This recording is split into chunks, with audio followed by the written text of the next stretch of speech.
Right now at 10, the Richland Center police chief currently under investigation. We will tell you what we know. And it has been 5 years since Wisconsin allowed same-sex couples to get married. We will show you how the city of Madison is celebrating.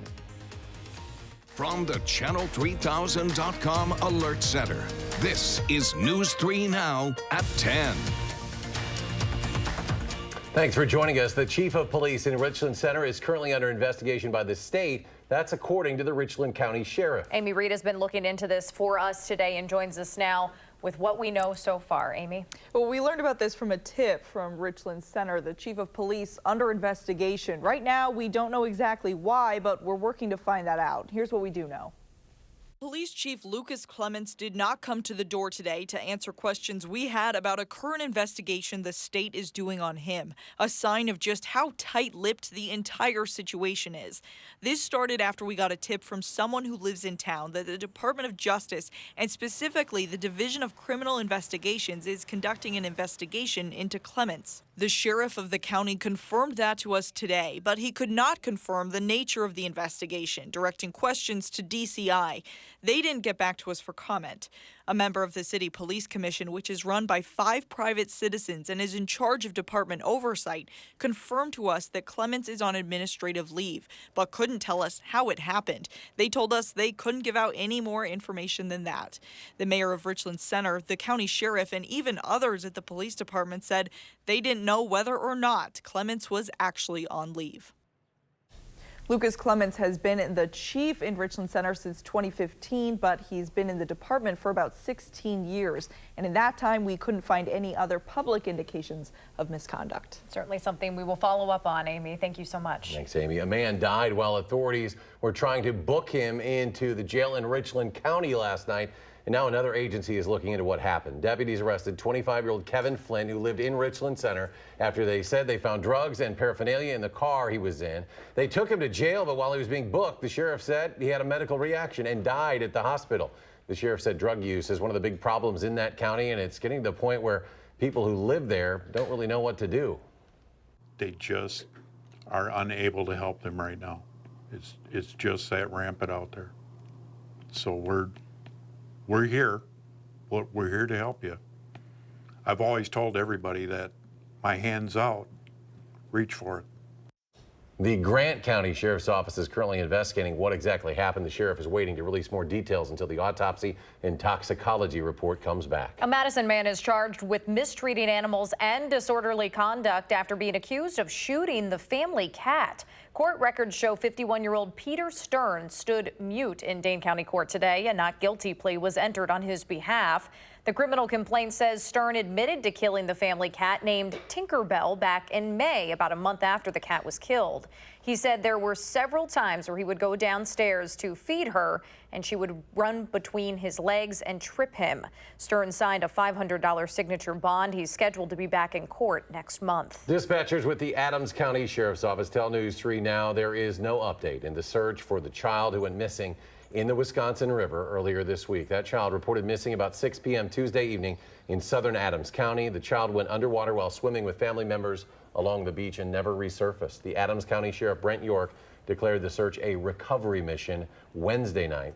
Dispatchers for Sauk County said none of their resources were sent to help in the search for the child today. Another update for you tonight. The Department of Transportation's releasing new video from the crash that killed 2 people on I-94 yesterday in Racine County. It shows the initial explosion in the distance there. You can see the fire billowing up. That stretch of the interstate was closed in both directions for hours. 2 semi-drivers were killed in that crash. 2 others were seriously injured. That crash is still under investigation. We have a major golf tournament set to tee off in the morning at University Ridge. Will the weather comply? Gary with the latest details. I think tomorrow will be an okay day. I think most, if not all of the day, will be dry. The threat for thunderstorms, though, will be more from Saturday into Sunday.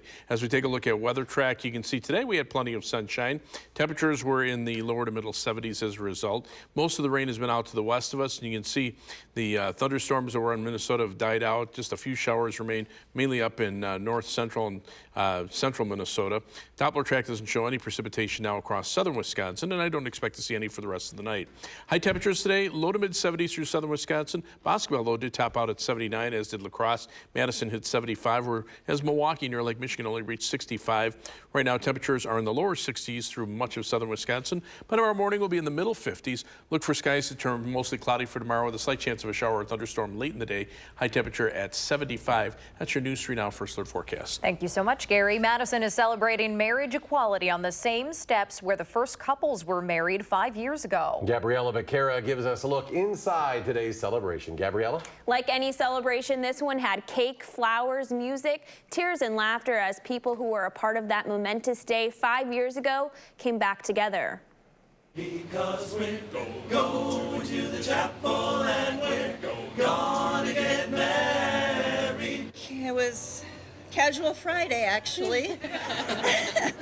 So I ran down the hallway yelling, "I'm gonna get married." Sherry Roll Curry and her wife Renee recount the day they were legally married 5 years ago. All I could do was call Renee and tell her I'm gonna pick her up in the driveway. They were first in line on June 6th, the day gay marriage became legal in Wisconsin. It's really about the average, everyday people being able to do and marry with their love, which we represent that. And today, the city continues to celebrate. I want to invite all of the couples who are celebrating their anniversaries this month to come up and get a rose from me. Mayor Satya Rhodes Conway says despite the progress, there is still work to be done for LGBTQ equality. It's also emotional because there's still a long way to go. We haven't achieved full equality for the LGBT community in our workplaces, in safety, and around the world. Roll Curry says the hope from 5 years ago is still alive today. The energy is still there, that positive, that love, that hope of moving forward. So let's live in that and let's keep moving it forward. Going to the chapel of love. Sherry and Renee say these past 5 years flew by, and they think back on that day all of the time. All right, Gabriella, thank you. The state legislature will vote next week on a 2-year spending plan drafted by GOP leaders. And if one more Republican senator votes no, that budget will not pass. Governor Evers refused to say whether he would veto that bill if it does make it to his desk. 2 Republican senators already say they will not vote in favor of the plan. Assembly Speaker Robin Vos says party leaders don't plan on making any substantial changes to appease those senators who oppose it. Also at the Capitol, Republican lawmakers and abortion opponents are calling on Governor Evers to sign 4 abortion bills he has promised to veto. Supporters of the measures held a rally at the Capitol Rotunda. Abortion rights advocates dressed as characters from The Handmaid's Tale holding signs in opposition. Republican legislative leaders signed copies of the bills that passed earlier this month. One bill would impose criminal penalties on doctors who fail to give medical care in the extremely rare circumstance where a baby is born alive following an abortion attempt. The governor's spokeswoman says he remains committed to vetoing those measures. Lawmakers also trying to pass what's known as the Contraceptive Care Act, which gives women access to a 12-month prescription for any birth control that does not expire after a year. The bill is supported by female lawmakers from both political parties. Currently, Wisconsin health insurance only covers birth control prescriptions for 30 or 90 days. The closing of a Beloit grocery store catching a lot of people by surprise today. The Save-A-Lot on Park Drive suddenly closed today, leaving people miles from the nearest store. Beloit's development director says he found out just a few days ago that the store was closing. It's unclear as to why the store is closed. There's some good news for any of you trying to enjoy area lakes with your family this summer. The City of Madison's Blue Waters Barge program has expanded to pick up debris along the shorelines of Lakes Mendota, Monona, and Kegonsa. Now, the lake barges take aquatic plants and debris off piers, stormwater outlets, and beaches from now until the end of August. Dane County Executive Joe Parisi hopes the program will bring environmental benefits like reducing excess phosphorus in the water. More than 100 volunteers from Land's End might be a little sore tonight after spending their day clearing invasive plants out of Pheasant Branch Conservancy. Parts of that area were hit hard by last summer's historic flooding, in Middleton in particular here. Getting rid of the invasive plants like buckthorn goes a long way to keeping phosphorus-rich soil and water out of area lakes. That could potentially prevent hundreds of pounds of blue-green algae from forming.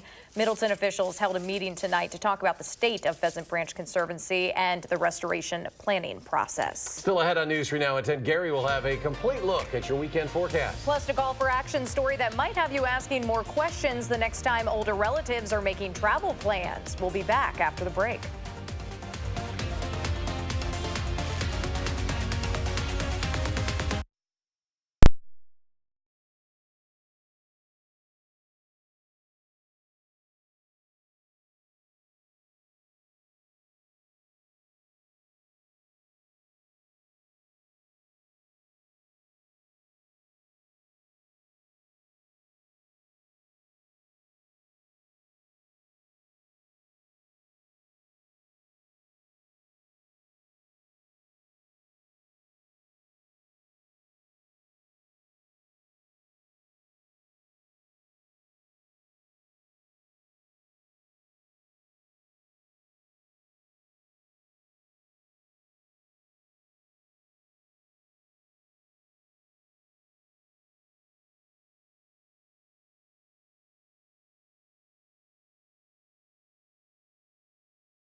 Welcome back. When you sign up for a trip overseas, safety is probably top of mind. That's even more of a priority for the elderly or maybe a person with a disability who still wants to see the world but might need some accommodations to do so. In tonight's call for action, Leah Linscheid shares one woman's warning for your parents, your grandparents, and anyone else on an adventure out of the country.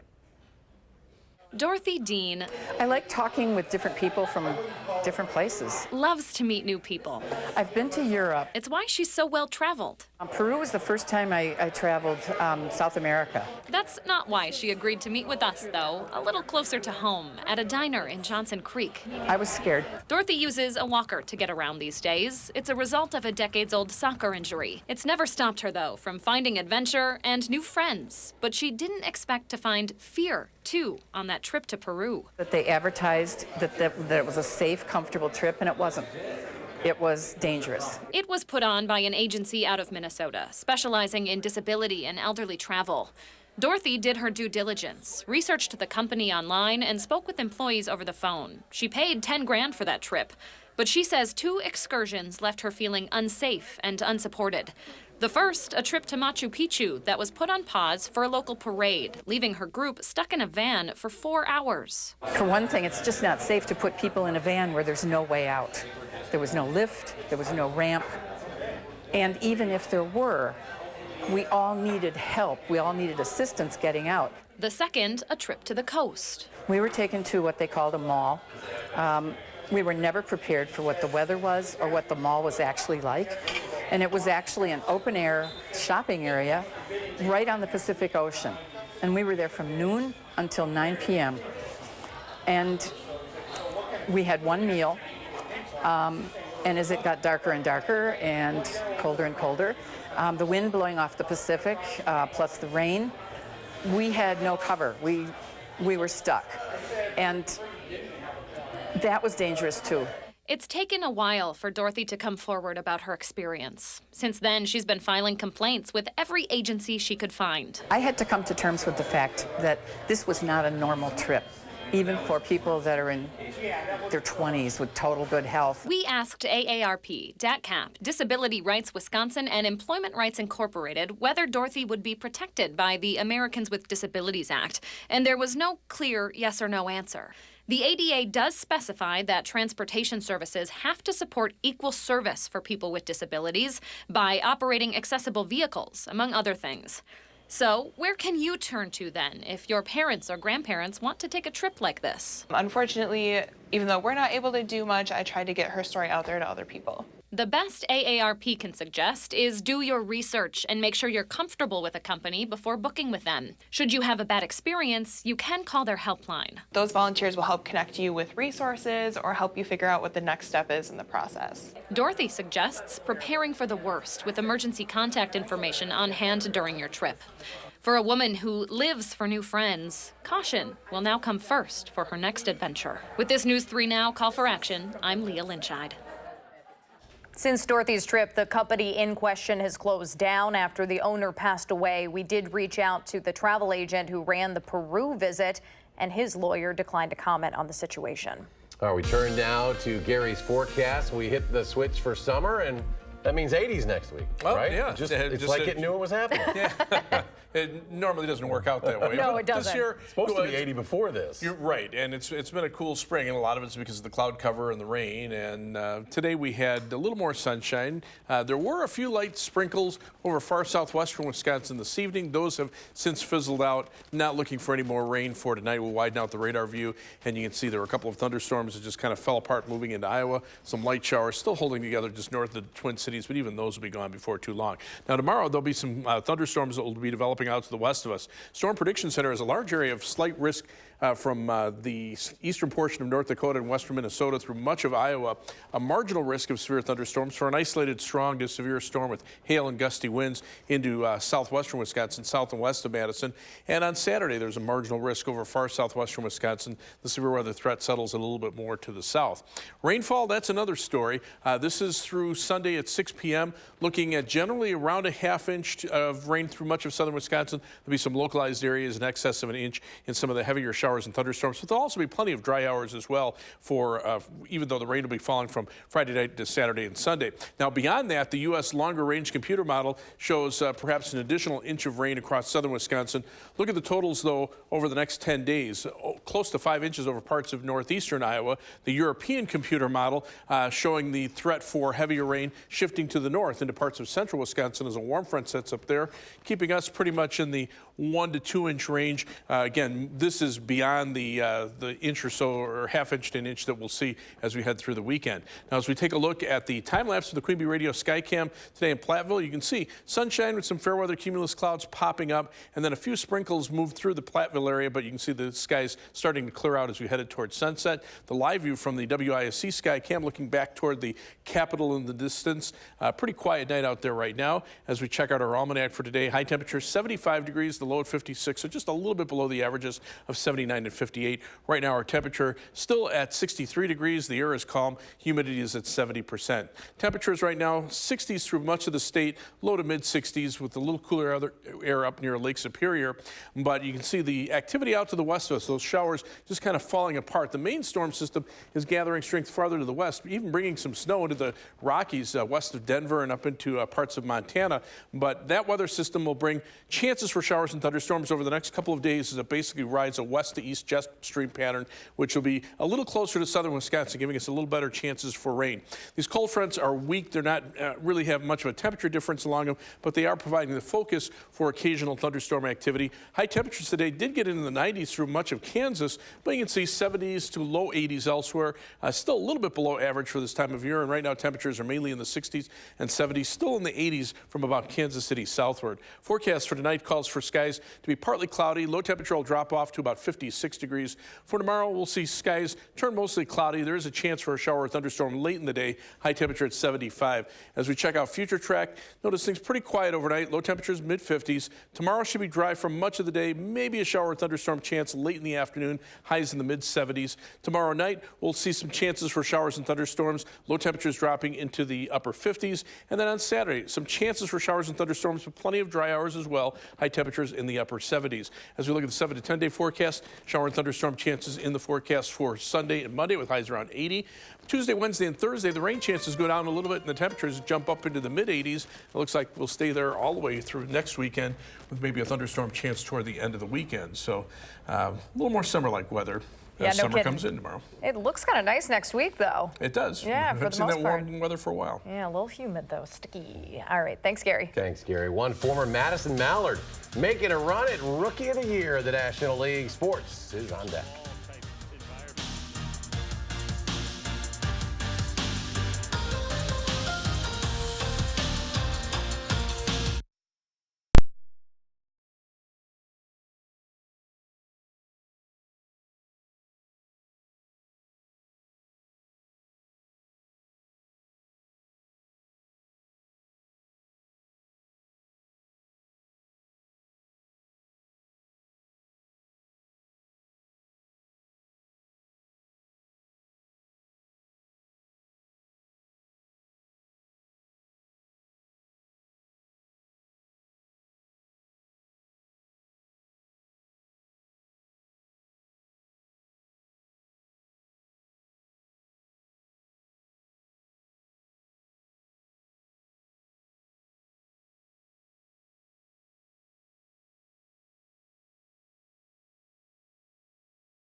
The fourth American Family Insurance Championship tees off tomorrow at University Ridge. Hometown favorites Steve Stricker and Jerry Kelly hope to be in the final group on Sunday.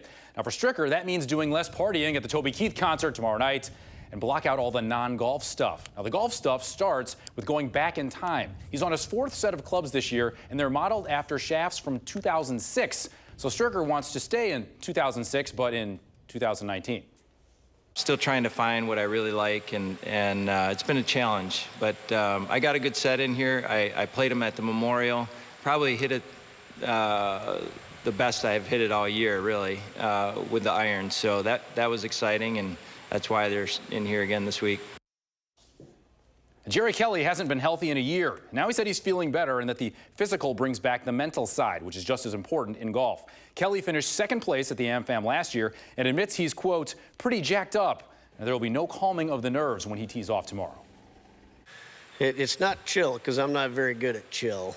It's just kind of match the intensity with a little more focus instead of being so wide open. And then I'd get behind the 8 ball and fight my way back to almost there, but I'd like to actually have a really good start so I can stay in that position. Former Badgers All-American Rose Lavelle back in the starting 11 for the USA's final group stage game against Sweden. Now, both teams already advanced to the knockout stage, but they did not play like it.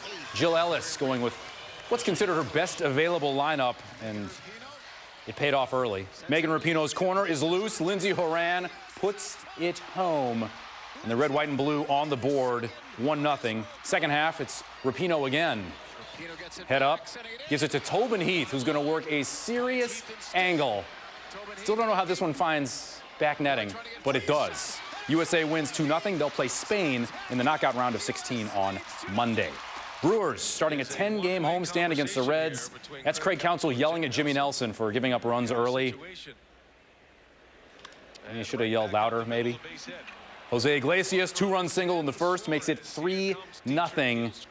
Counsell no like. Same score. Christian Yelich, Yeliching, 462 feet, major league leading 28th, but that was the Brewers' only run. Reds win 7-1. Brewers have lost 4 straight and 6 of 7. Former Madison Mallard Pete Alonso making a run at NL Rookie of the Year. Played at the Duck Pond in 2014. Crushed his 25th homer of the year tonight. This one at Wrigley. He's on pace to have the best Mets rookie season ever. But Mets had a 3-2 lead. Anthony Rizzo into the corner. That'll score 2. Cubs win 7-4. They lead the Brewers by a game and a half. Minor league baseball. Norfolk Tides led Scranton Wilkes-Barre 6-5, bottom 10. Brevich Valera goes to right. Norfolk's Anderson Feliz thinks the game-winning run is scoring. It's actually the game-tying run. Yeah, tosses the ball, and Valera comes all the way around to score. Walk-off. Rail Riders win. That guy feels bad. We're back after this.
Temperatures in the 70s next couple of days, some thunderstorm chances over the weekend, but no day looks to be a washout, and then warmer weather next week. All right. Thanks for joining us. We'll be back here tomorrow. Have a great night.